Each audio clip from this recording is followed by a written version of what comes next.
Hello and welcome. My name is Alan, and today we are here to talk about what's known as the separation of powers. Way back in elementary school, you should have learned our government is divided into three branches: the executive, the legislative, and the judicial. The executive being the president and his cabinet, the legislative being Congress, and judicial being courts. One has a job to execute the laws laid upon their desk.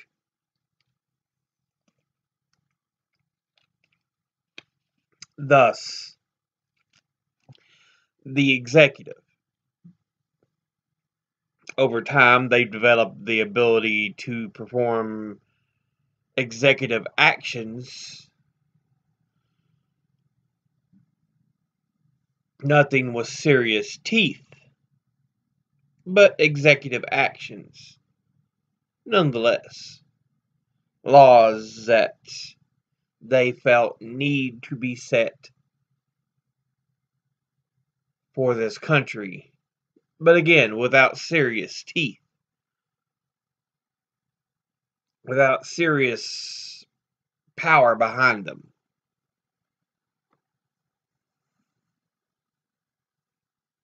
Most of your executive actions are supposed to be symbolic, with just a little bit of the ability to put forward what they're trying to get set. Unfortunately, that isn't always the case.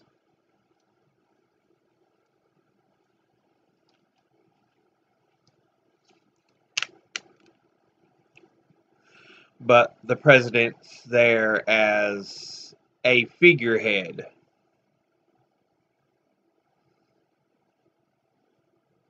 To lead our country.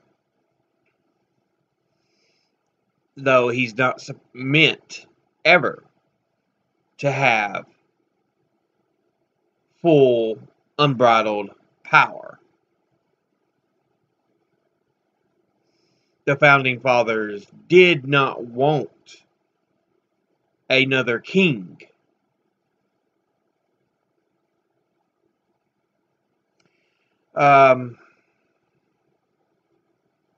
Then there is Congress. They are a legislative body. They make the laws.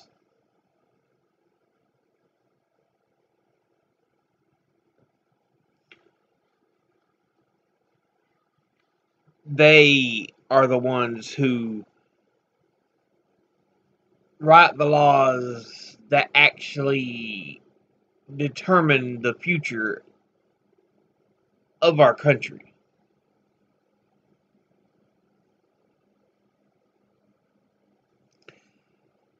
And they are also supposed to be the ones who decide if we go to war and control the power of our treasury, the power of the purse. I'm sorry, I'm looking all over the place. I'm trying to find a specific textbook of mine, but I can't seem to find it. I'll have to better look for it, but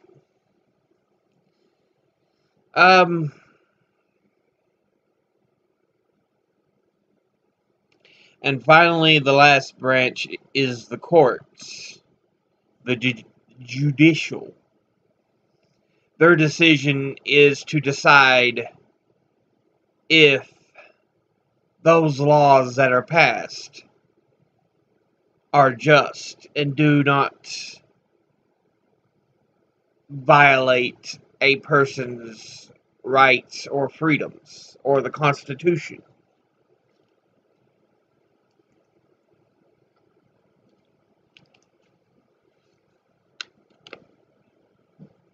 if in fact they are constitutional. Now,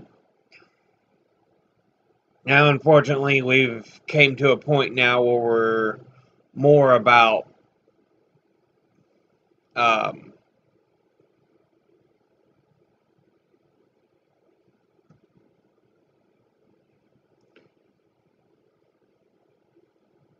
how the laws are presented,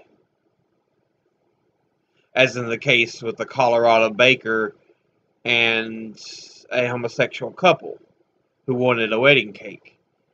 It wasn't they agreed that you have the right to push back against homosexual couples. They just thought the ruling of the federal court wasn't presented properly. That's the only reason they sided with him. They didn't say, no, you have the right to push back. They didn't decide that. They just said, federal court presented it wrong.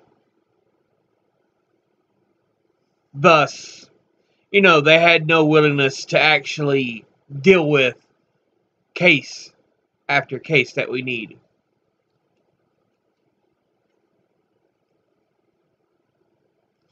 Anyway,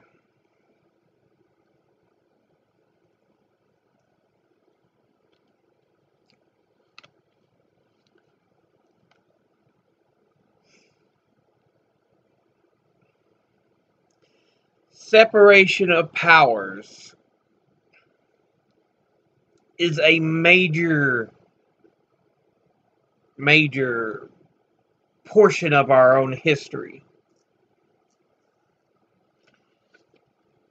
I won't read it to you the full thing today, but in my little textbook here, Classics in American Government, they have Explaining the Separation of Powers by James Madison. It's originally out of the Federalist, number 51. But the foreword that the textbook gives you is the most famous set of arguments supporting ratification of the U.S. Constitution appeared in the Federalist, a series of newspaper articles written by Alexander Hamilton, James Madison, and John Jay. Their arguments have become classic statements of philosophy underlying American governance. The Federalist number 51 explains how the proposed Constitution provided for a separation of powers so that no segment of the government can acquire too much power. This is achieved by contriving the interior structure of the government as that its several constituent parts may, by their mutual relations, be the means of keeping each other in their proper places. The Constitution reflected political compromises and did not completely satisfy either those who feared a strong national government, the anti-federalist, or those who believed that a strong national government was needed. Nevertheless, ratification of the new Constitution required that at least 9 of the 13 states accept it, and supporters of the Constitution, led by Madison, Jay, and Hamilton, waged a major political campaign to encourage ratification. Now,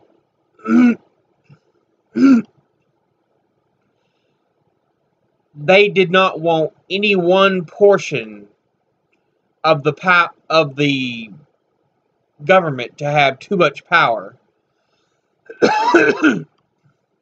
encouraging checks and balances. You must remember,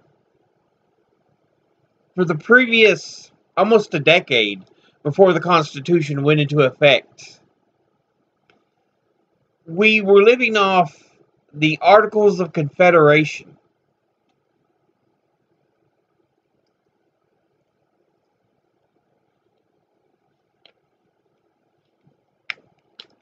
Which gave us a central national government, but it was very, very weak. And it gave most of the power to the states.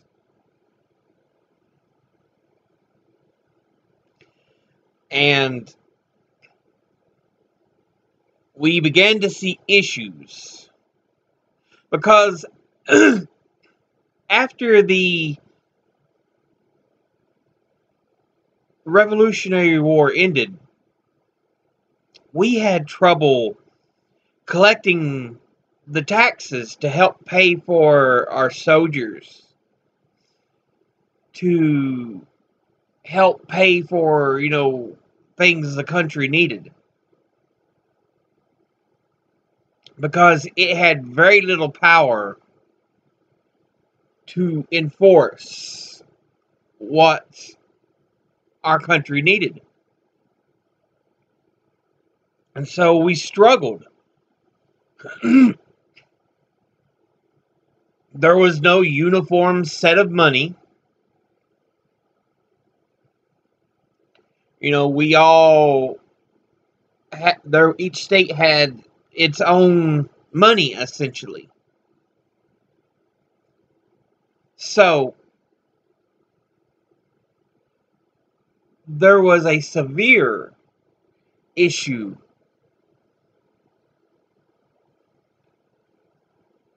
with, trying to collect taxes, since each state had its own money.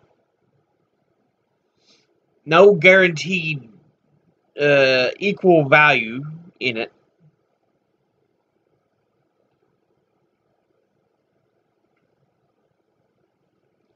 So we had to, we realized this new country was going to fail if we did not make some serious changes.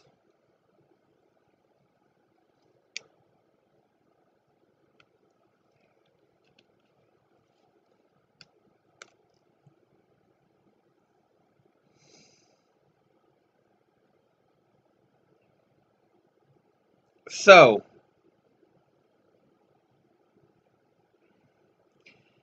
we set into effect numerous changes. We wanted a government that had power on the national level, but not too much. Just the power it needed. So it controlled what our national currency is, so that there is no confusion amongst the states. One state having one form of currency that's different from the other. You can't really do much interchanging across state lines. But if you have one currency, we can have interstate commerce.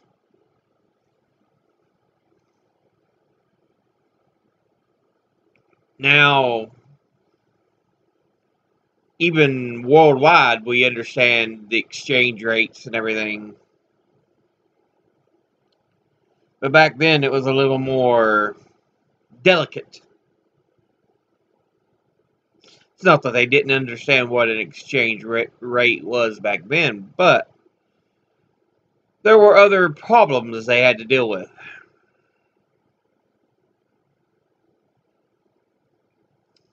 So, to make things easier,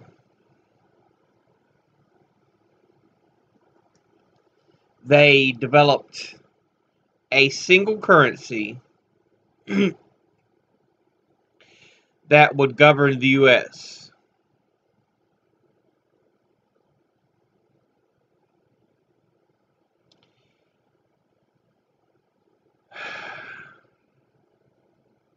They developed the Constitution to replace the Articles of Confederation. It granted the central government, the federal government, certain powers over the states. It still said the states were free to do whatever they wanted outside of what powers were granted to the federal government. But even today, we see issues with that.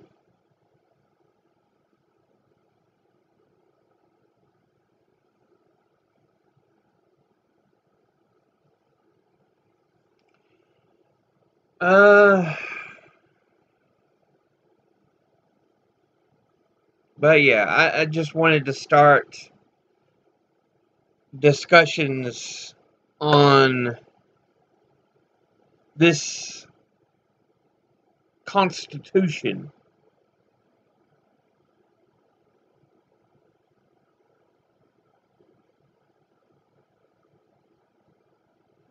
and what it is.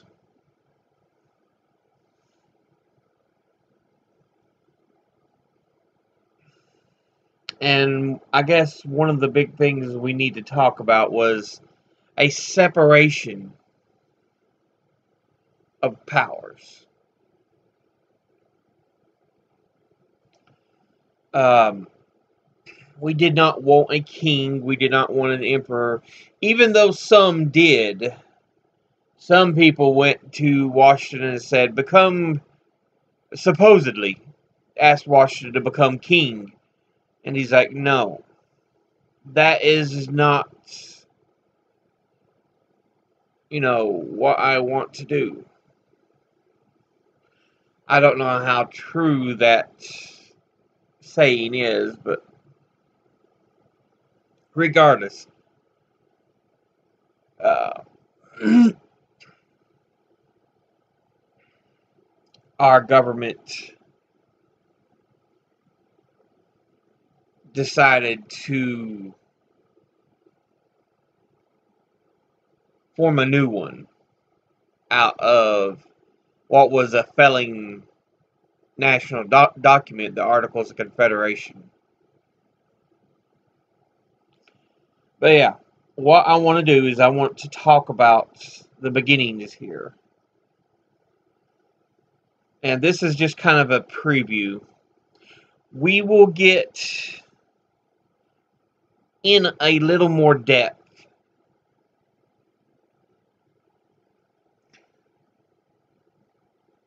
about the founding of the Constitution, what it means. And before we even get into that, we will talk about the end of the American Revolutionary War and the founding of the Articles of Confederation. The early leaders before our presidents.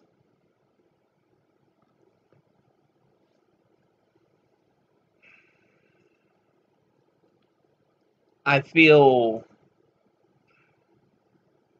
it's something we need to get into.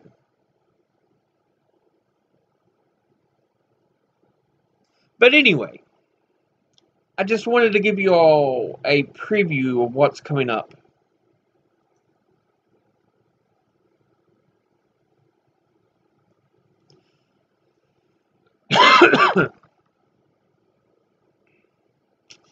I'll see you all in the next episode.